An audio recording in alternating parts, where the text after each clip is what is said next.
From America to Australia and everywhere in between, we bring you inspiring, informative interviews with accomplished South Asian diaspora spanning every field and walk of life. Welcome to the Desi Buzz Talk Show with your host, Dr. Shabana Parvez. Welcome back to the show. With me today, I have Loveena Tandon joining me from the UK. Loveena is one of India's most respected journalists, an award-winning producer, director, and documentary filmmaker. She has more than 20 years of experience reporting, presenting, and programming for TV channels, including the BBC World Service Trust and leading Indian TV brands. Loveena is a foreign correspondent for the India Today group in London and creator of the podcast, India, A Story in the Making. She has also hosted more than 375 episodes of her weekly hit show, Chai Chat with Loveena, which ran for 10 years, where she debated and discussed hot economic, cultural, and political topics of the day with a panel of guests. Welcome, Loveena. Thank you very, very much, Shabana. Very kind of you. Such lovely words. Yeah, so nice to be you. So nice to be with you.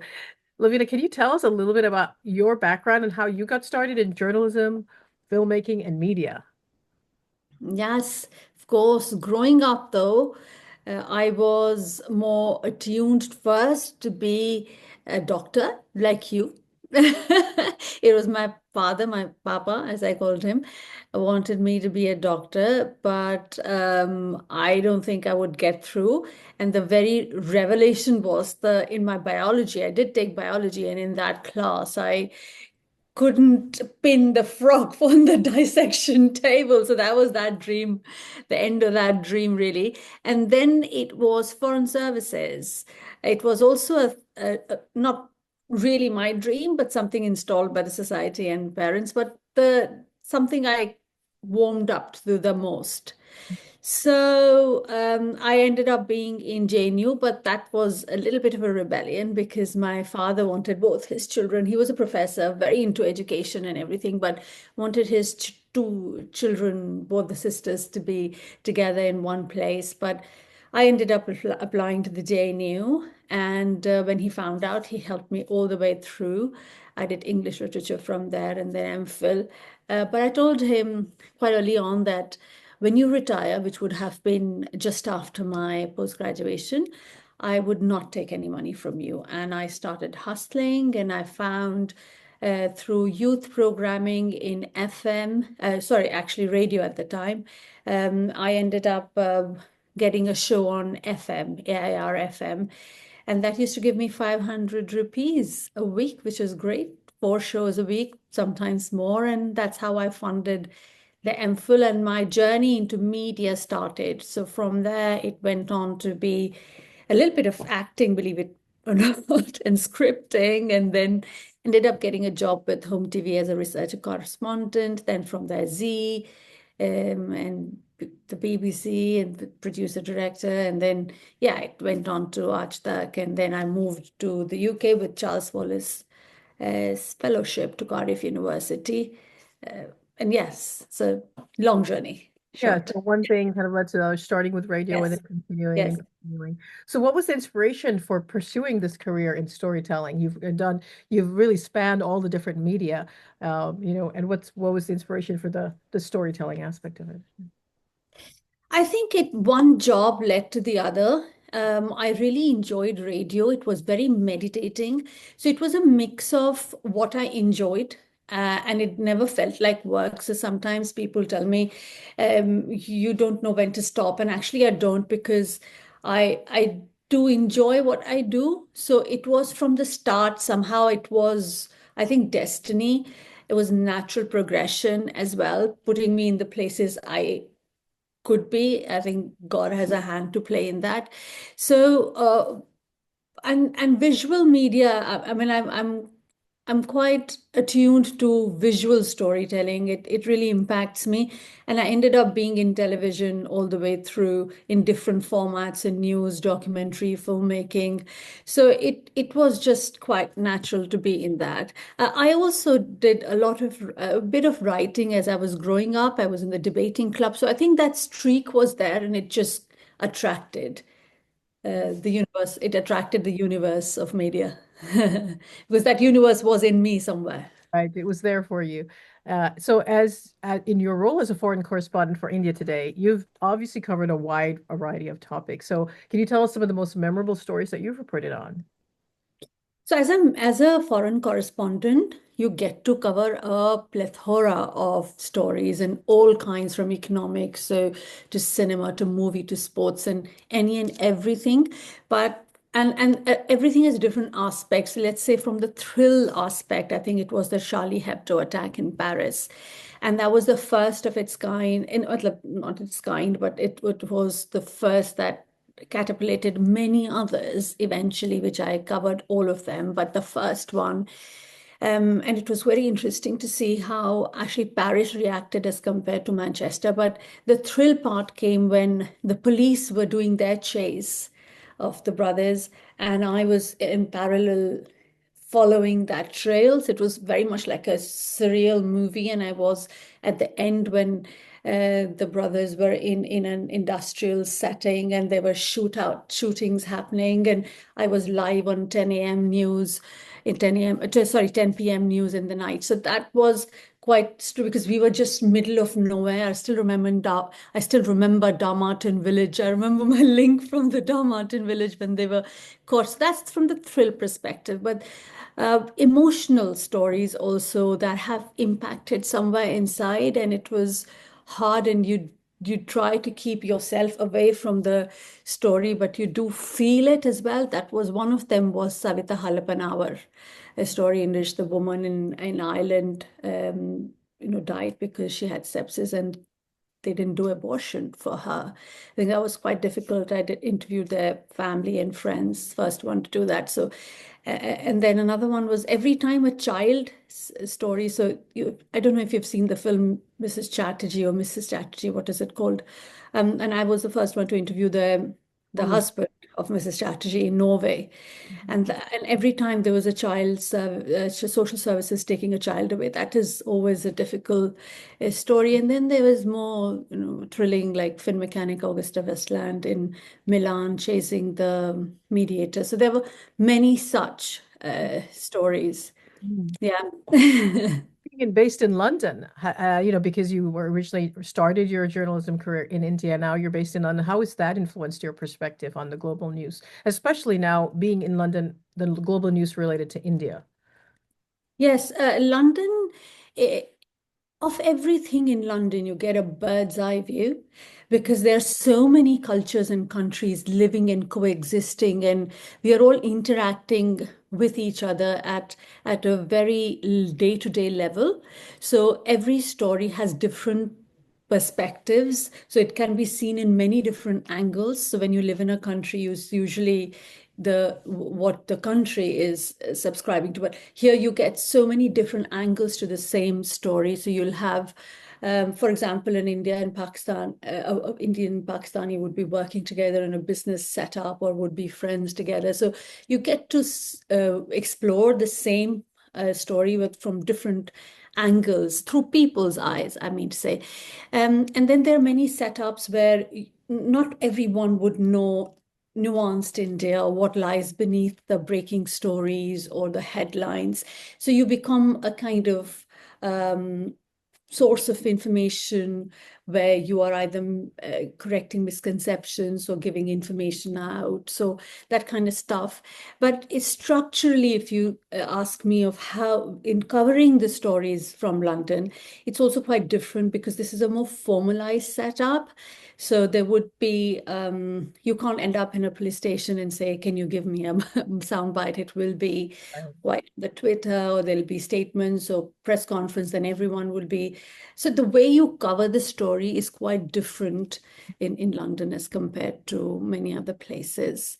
And as a foreign correspondent, you get access, but it's not so much. Now it's growing up. I mean, I think I'm part of Foreign Press Association, and they're doing great job, and they're surging through and trying to get more access. So yes, having said that, I mean, I've interviewed David Cameron and Boris Johnson and Priti Patel and all those. So but that's when the election comes and they need the India side of the thing. So Right. it's a lot going there. Mm.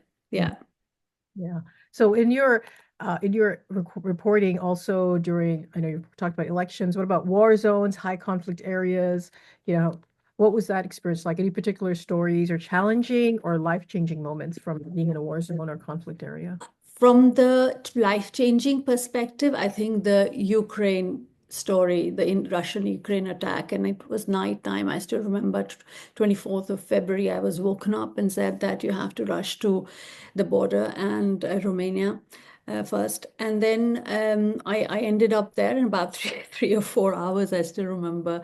And I had a dinner the next day, and I said, "Yeah, I'll be back in 1 hour, 1 day." And it was 10 days I was there, sometimes sleeping in the airport.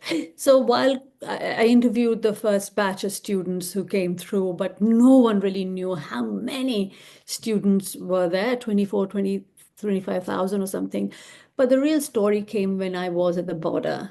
And I saw a lady coming in. She was looked tired, and she had a little girl clutching her pink teddy bear with one hand, touching her mother's hand, and her mother had a rolling suitcase behind her, an older lady walking behind these two women, a girl and the mother. And then I asked her and said, "Could you give me an interview?" And she agreed. And it turned out that she left her home, but most importantly, she left her husband, and most importantly, her son who turned 18 just a day before. He left him behind because, and despite the fact that he didn't want to stay back and fight, but they had to, every person or child 18 plus had to stay back and fight. And she never knew whether she'll meet them ever again. And she was crying, and I was crying, and the story didn't make headlines, two headlines, if I could say, because in the ocean of pain, this was just one drop. But I experienced that and shared that moment with her. And I suddenly remembered that all the time when I was covering the Charlie Hebdo's and the Manchester, Brussels, Nice terror attacks, or any other such stories that were danger zones, every time I came back, my children's teachers would tell me, "Oh, your child was late in the school most of the days," and I would scream at my husband and say, "What the hell? You can't do one job properly." And then he would tell me, every morning till unless the kids who were very young at the time can see you on TV, in the story headline, wherever, they refuse to get out of the house. So, but that moment struck me on the border most forcefully. And now every time I go, I definitely kiss and I definitely hug and I say, "I love you" a lot more. Yeah, really kind of brings it home. Uh, so as you transition to documentary filmmaking, what was the pull for that? How did, what drew you towards that? And, how does it differ from the traditional reporting that you've been doing for the news? So, news is more immediate, documentary is more understanding, news is more breaking and pace, and documentary is more paced out, is more calm and relaxed. And has a certain way of being told. And it was gradual, because I was doing news at the time in India. I was doing programming as well. And I was also then pulled into by Business Standard. I was in Business Standard, I remember. And we were doing a documentary on insurgency in Nagaland, and then we did on drought. And then eventually I did many others with the BBC crew that came on Dowry as well. So I just realized that it is so much more you can say in a documentary, in the way, and you can maneuver and think creatively of how you want to say it. So it's one has adrenaline and other one has more thought. uh, I mean, I'm not saying news stories don't need thought. Actually, they need a certain kind of thought, but this is more understanding and in-depth and nuanced and layered. And I really enjoyed that. In fact, I was working in a show in Z, in which every episode, though it was a show, but every episode was like a documentary, half an hour, and we had to go into details. I worked for 2 months, and it has its own, you get into it, and then you live that moment, and it stays with you.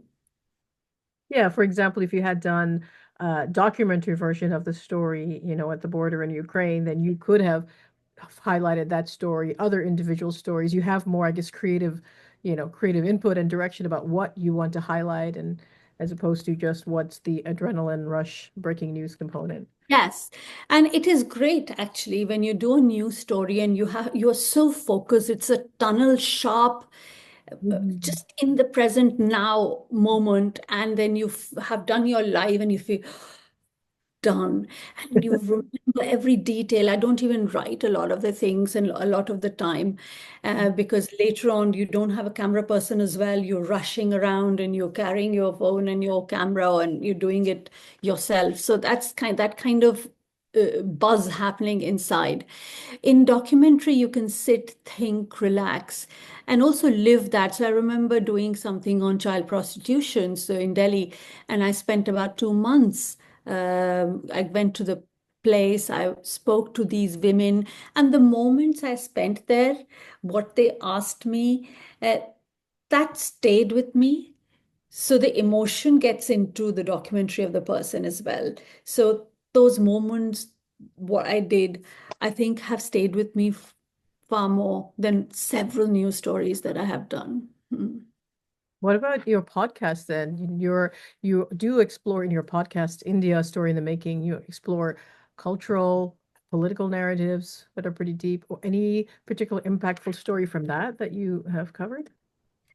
So India story in the making is an extension of what I love to do the most. So there is news and then there is the stories where I really love to connect and to find more, to find the layers of people and finding why they do what they do. And so that led me to India Story in the Making. Also because in the UK, I've been present all the way through, uh, in from the perception of India I've seen progressing in a way, changing as well. So that was another impetus. That was another reason for starting the podcast. And you asked me what has stayed with you. So why I gave you the background was that every story or everything I have chosen with care. So it is the global opinion on the India story of people who have endearing stories of their own to tell. So every story is quite unique, but few that would stay. Let's say, just as an example, everything is. I feel, I mean, I feel warmed up to, but I remember former head of Coventry Football Club, a manager, and he has a house in Gujarat because he thinks the best traders live in Gujarat, and that's why he can learn his trade because he is investment banker from background. I think that's a real different perspective to what one would normally say. And then I have someone that was quite interesting was that, and this I think is one of the top stories that I would say of a human being is that this person who's of English, who's born and brought up in England, and he lost interest in life at the age of 16, and he found it in Sanskrit, and now he teaches Sanskrit, and because of him, he's one of the big contributing factor to Sanskrit being taught in St. James, where my children go, or Sanskrit being in the GCSE in the UK. And my son and my daughter study his book. His name is David Stoller. And I thought, wow. My children said, oh, really? You interviewed him? So, Well, yeah, stories like this. Another woman in Hungary, she got her name in Kumbh. She visited Kumbh. I came from the city of Kumbh. I didn't know why, what was so attractive, but people go and do. Hungarian astrologer, Vastu Shastri, going from West to study in India and Gurukul. I think these stories fascinate me. those are fascinating. How do you keep it, I guess, how do you approach that storytelling to make sure that it resonates with diverse audiences? Because you're already including a diverse range of stories, I guess. So, have you found that all the stories, even though you might be focusing on a connection to India, that your storytelling is resonating with diverse audiences? I think it starts from me within. So first, it's my curiosity that Mhm. leads me to them, and then it is, am I getting quite interested? in their story? And also, at general, would this be of value to the other person? Why would that person give me their time? And usually, if I find it interesting, I'm not saying that it is all driven by me. What I'm saying is because of my varied background, the curiosity. It is an organic process to say, I choose people also of different background, different countries, different. So not every story will resonate with everyone. It'll be, I'm sure some stories will be appealing to other. So I keep the diversity in topics as well. So I'm doing spiritual journey at the moment, but I'll have economic, I'll have a CEO, I'll have someone who's a sports person as well. So yes, so keeping it diverse, I think, in topics, in people, and where they come from. And of course, if I enjoy the conversation, I think I feel that people will enjoy it too.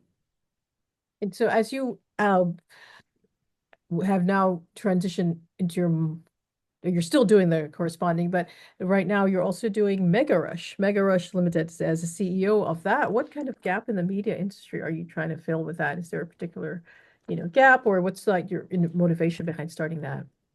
So I have two companies. One is Mega Rush, and the other one is C3 Vision, which I've just started recently.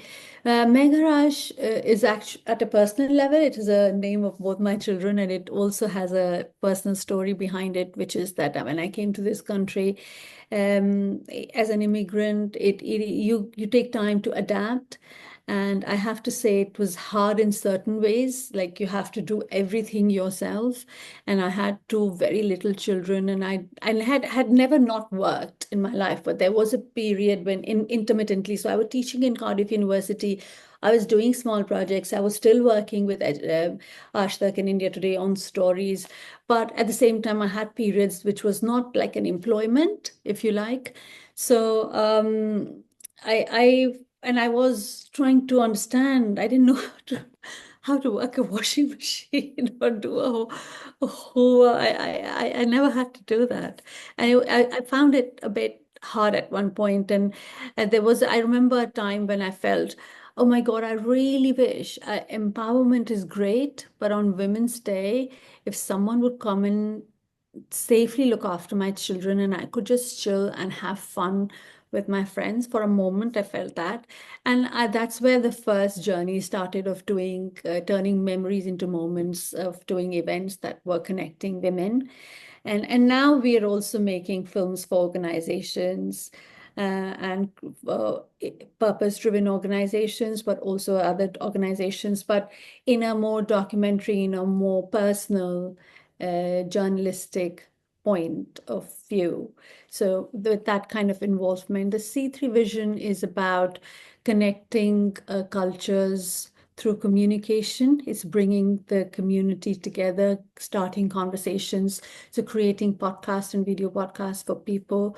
But here the branding again happens with a lot of brainstorming and figuring out what kind of podcast, if you need at all, if you do, and creating that kind of space for you. So that's what C3 Vision does. Great.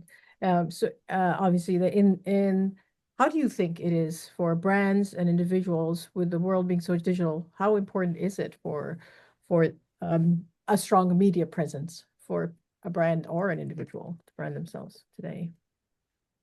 One cannot run away from it. One cannot miss this boat of the digital world.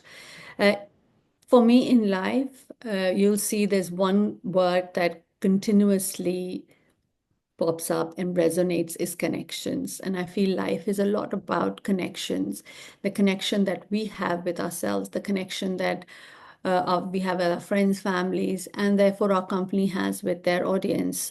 So to build that connection, we have such brilliant opportunity of so many mediums. So you can be sitting here and I could be connecting with someone in Iceland, someone in Greenland, someone anywhere in the world. So that's a great opportunity that we have been given. Yes, there is a lot of noise, but I don't think we have an option not to get on that bandwagon, if I can say, or miss that boat. So marketing has to be done. The point is in this noise, how do we make our voice heard? How do we say what we have to say? And how do we make that connection? So we have to make that connection. In a way, it is great because now it can be done from anywhere in the world. You don't have to go physically to a marketing team and say, let's do a billboard. You can still do that, but it is a lot on your table and we must make use of it. It's very accessible. This is true. And what about challenges? As you've had a lot of successes and continuing, what kind of challenges have you faced? Like biggest challenges as a journalist, as a filmmaker, and if you have ever had any challenges being a woman in media at all? So, women in media, I have to say, I have never really faced something that I feel like a challenge. So, sometimes I joke with my friends and everybody when I'm asked this question. I wish someone thought of me like a woman and not send me in the middle of the night in a war zone. But I'm just saying it. I don't mean it. I don't want that not to happen. Right. So, I just really want that I want to go and do everything everywhere.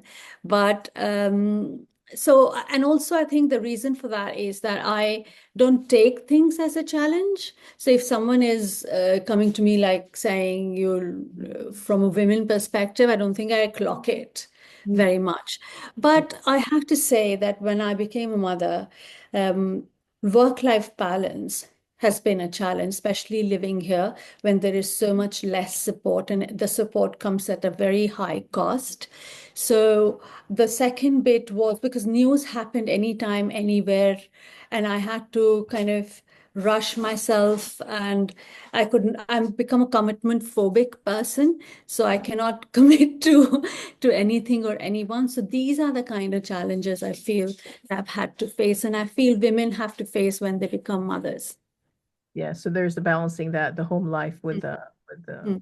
yeah, and the uncertainty, I guess, and the spontaneity that you have to have for that.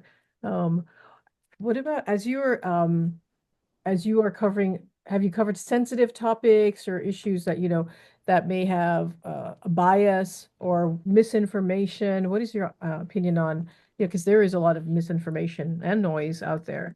Um, how do you handle that?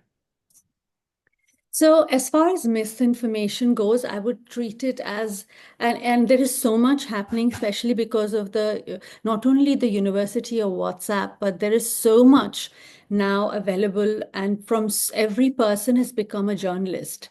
Anyone with a phone in their hand is a journalist, and it is quite difficult. And there have been many, many times when my office has said, "Oh, someone has tweeted this, and someone has had this happen." So I wait.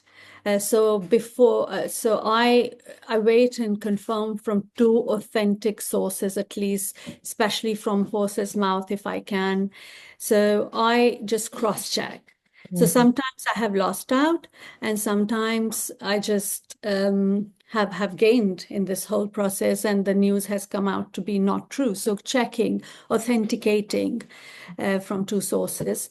And number two, as far as the other point you mentioned goes, is that I have to stick to my value and integrity. So when I'm on the ground, a lot of the time, especially when I'm covering news, my thought process or where my opinion lies does not matter.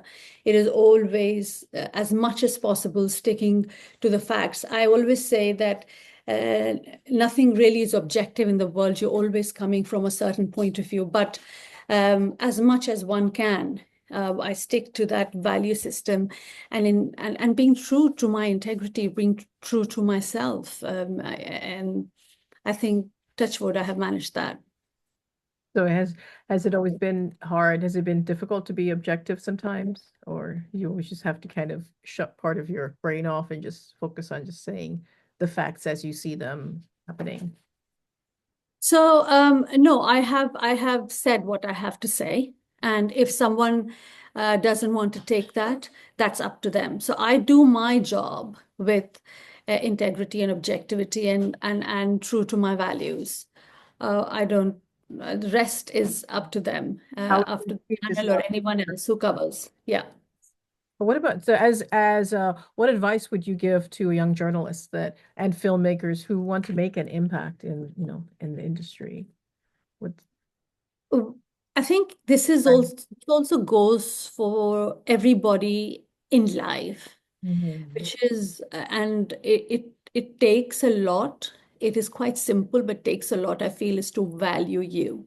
Mm. First, that's where everything begins. And once we value us and me and you, we can find our voice and what is, as they say, these days, the word that is really buzzing is authentic. So what's authentic? They say, what is authentic? Sometimes I like this, sometimes I like that.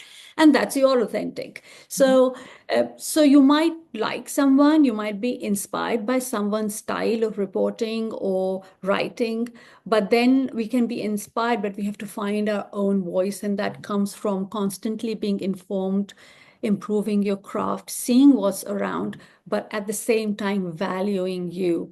So a lot of the time I've seen it has happened to me, and I have only grown understanding this is that there'll be a room full of people and people will be talking about a certain issue, and there is a certain said objective. So this person has said that, this journalist said that, this big journalist said that, this. So there are opinions, plethora of opinions, and in that you have certain your own voice, and you don't agree with all of that, but you have a certain point you want to make, but you don't make thinking, oh God, but this is not popularly seen or known. I might not be true. I might sound quite silly, but I think that's the voice we must listen and hear, and that's your unique Mhm. selling point. So know yourself, like love yourself, Value, know your own values, and yeah, then value you, value always yourself. Yeah, value. inform, Mhm. uh, improve your craft, keep looking at what others are doing, but find your own Own voice. authentic voice. Yeah, very good. So of all the media that you have done, radio, TV, print media, podcast, digital, documentary, what kind of format do you enjoy the most and why? So I have a different relationship with every format. It's like you have so many different relationship with different kinds of children. Right. Mhm. All your children and your relationships. But radio for me is very meditative when I used to do. It could be different now. I haven't done radio in sitting in a studio now, but it was very meditative. News is adrenaline, and it's the rush you do in the day and you're done, but you're not really done. You're constantly, your mind is always working. Documentary gives you a kind of space to be and explore. But I think I enjoy connecting with people the most, finding, because that's my curious mind, finding pe pe finding why people do what they do, as I said before, and connecting, just having a nice, warm conversation that that that not only informs me but grows something in me that feeds my soul. I think a good, nice conversation. That's good. Interview. That's why I'm interview and podcast. Yes. Right, right. And so how do you balance that, like that professional storytelling with personal experiences? I guess how would you balance both of those?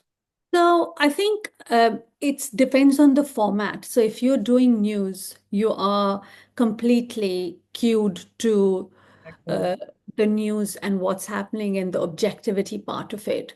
When you are doing a chat show like I did, you are wanting that everyone participates, and we come to a certain kind of place where there is fuel for thought.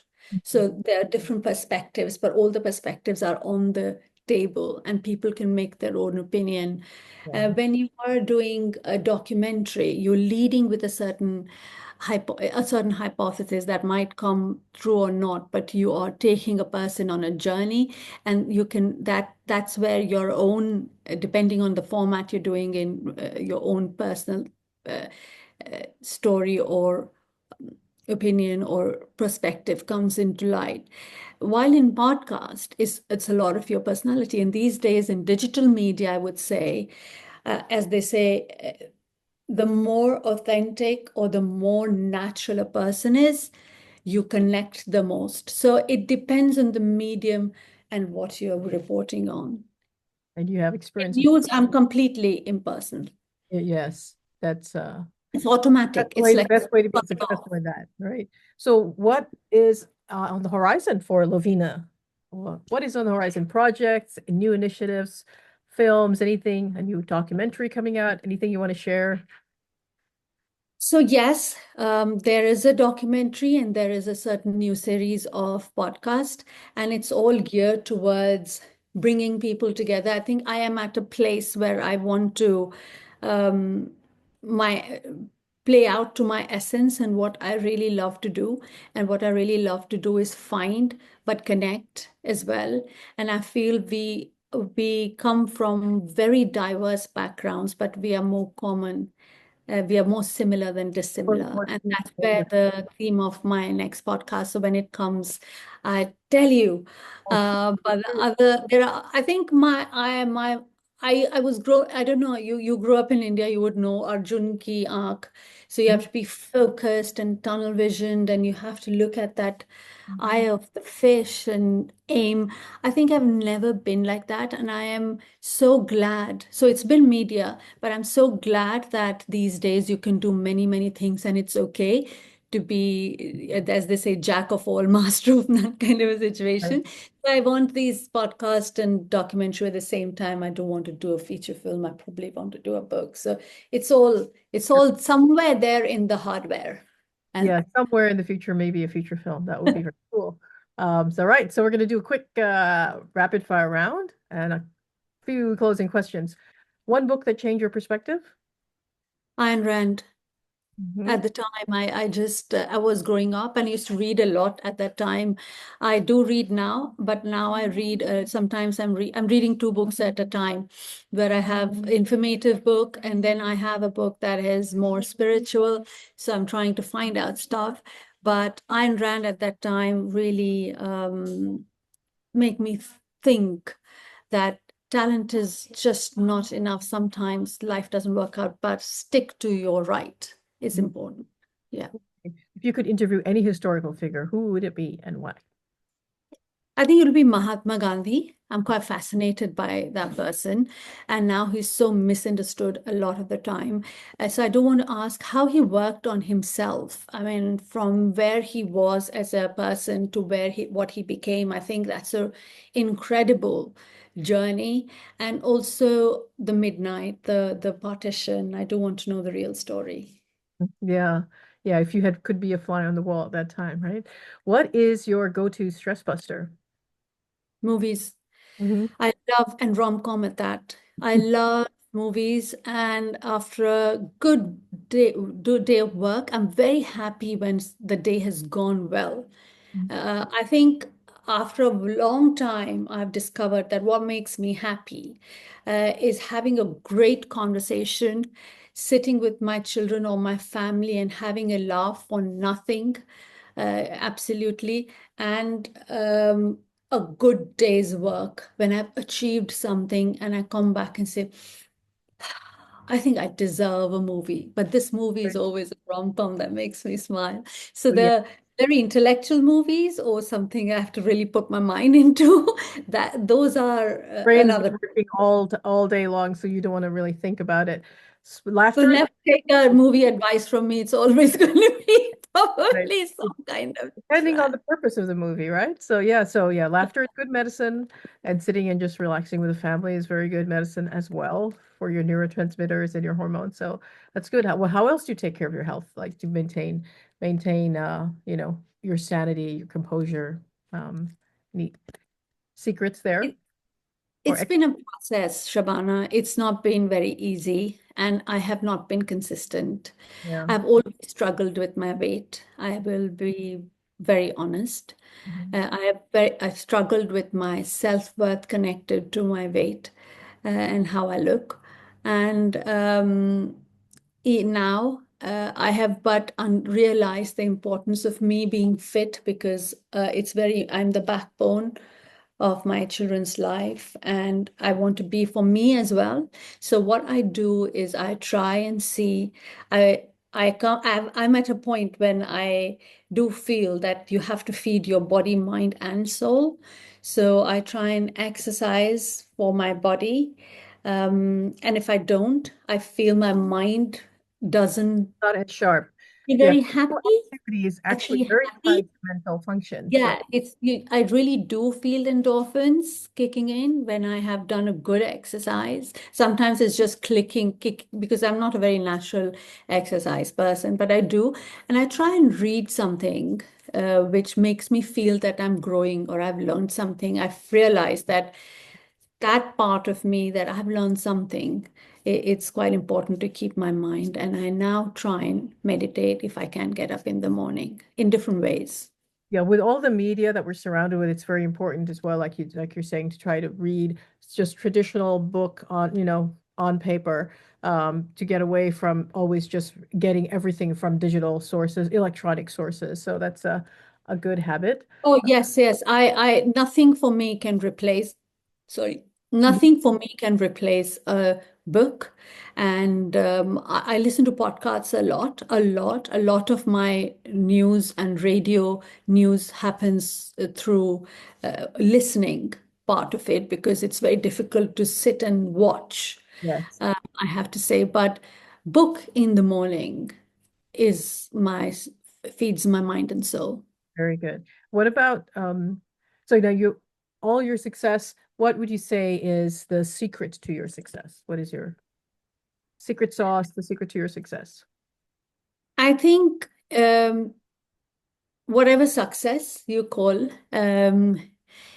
it's curiosity on the one hand and perseverance on the other. I think I don't give up quite easily. And I have had to learn where to draw a line. So that's what I tell my children. It's important that you know when to give up because I didn't learn that. Mhm. I just find hard to give up. And Mhm. sometimes that's not quite good. So So I would sometimes you have to know say, when to say no or where to set boundaries. yes, so that I find quite hard when to say no and when to prioritize myself. That has been a struggle for me. But I have to say one thing, which is also a learning for me, is that what is your strength is your weakness, and what is your weakness is your strength. It's how we use it. Yes. That was a really wise words. Very good. So the you said the one word that defines your journey so far? Curiosity, mixed with perseverance, I have to say too. The inconsistency, perseverance. I love it. Thank you so much. It's been really, really fun and enlightening. And I hope we can meet sometime soon. And you have really good words of wisdom. So thank you, Oh, Loveena. thank you very, very much. Thank you for having me, Shabana. That's very, very kind of you. Very much enjoyed talking to you. And thank you for doing what you do as a professional and as someone who's also connecting with people. Yes, we try. We're trying. It's really important. Personal connection, like I said, so important. Thank you. Yes.